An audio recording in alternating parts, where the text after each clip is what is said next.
New Zealand versus south Africa உண்மையிலேயே ஒரு தரமான மேட்சா வரும்னு நினைச்சேன். பட் அப்படிலாம் வரல. சவுத் ஆப்பிரிக்காவை நியூசிலாந்து டாமினேட் பண்ணி வின் பண்ணியிருந்தாங்க. ஃபர்ஸ்ட் சவுத் ஆப்பிரிக்கா தான் பேட்டிங் பண்ணியிருந்தாங்க. பேட்ஸ்மேன்ஸ் எல்லாருமே பெருசா அடிப்பாங்கன்னு நினைச்சேன். எந்த ஒரு பேட்ஸ்மேன் அவ்வளவு பெருசா அடிக்கல. மார்க்கோ யான்சன் தான் நல்ல ஒரு இன்னிங்ஸ் ஆடினாரு. மார்க்கோ யான்சனும் பிரேவிஸும் ஸ்டெப்ஸ் மட்டும் அடிக்கலாம். 129 கூட வந்திருக்காரு சவுத் ஆப்பிரிக்காவுக்கு. 170 அடிச்சா வின்னிங் நியூசிலாந்து பேட்டிங் வராங்க. பேட்ஸ்மேன்ஸ் எல்லாருமே பிரிச்சு மேய்ச்சிட்டாங்கன்னு சொல்லுவோம். ஓப்பனர்ஸே கேம் கிட்டத்தட்ட முடிச்சிட்டாங்க. டிம் சர்ஃபர்ட்டும் சரி, ஃபின் ஆலனும் சரி ஒரு வெறித்தனமான ஒரு நாக் ஆடினாங்க. ஃபின் ஆலன் 100 அடிச்சிருந்தாரு. ஒரு fastest 100 in world cup. Finn Allen வெறும் 33 பாலுக்கு 100 அடிச்சிருந்தாரு. உண்மையிலேயே தரமான ஒரு இன்னிங்ஸ் ஆடினாரு. அதனால தான் நியூசிலாந்து அணி ஜெயிச்சிருந்தாங்க.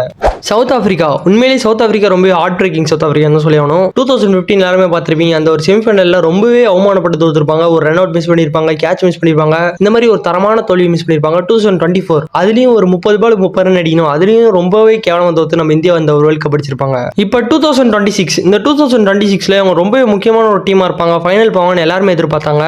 2 அன்லக்கி டீம்ல ஒரு அன்லக்கி டீம் ஃபைனல் போயிருக்காங்க. என்ன நடக்குதுன்னு பார்க்கலாம். இந்த ஒரு வேர்ல்ட் கப் அவங்க விட்டுருக்கலாம். வரக்கூடிய வேர்ல்ட் கப் கண்டிப்பா அடிப்பாங்க நம்பலாம். நியூசிலாந்து டீம் உண்மையிலேயே வெல் பிளேடுன்னு தான் சொல்லி ஆகணும். ஃபைனல்ஸ்ல என்ன பண்றாங்கன்னு பார்க்கலாம். நியூசிலாந்து ஃபர்ஸ்ட் டீம் ஃபைனல் போயிருக்காங்க. உண்மையிலேயே வேற லெவல் ஒரு டீமா இருக்காங்க. நியூசிலாந்து கூட எந்த ஒரு டீம் போட்டி போடணும்னு நினைக்கிறீங்க? இந்தியாவா இங்கிலாண்டா? கமெண்ட் பாக்ஸ்ல பண்ணுங்க.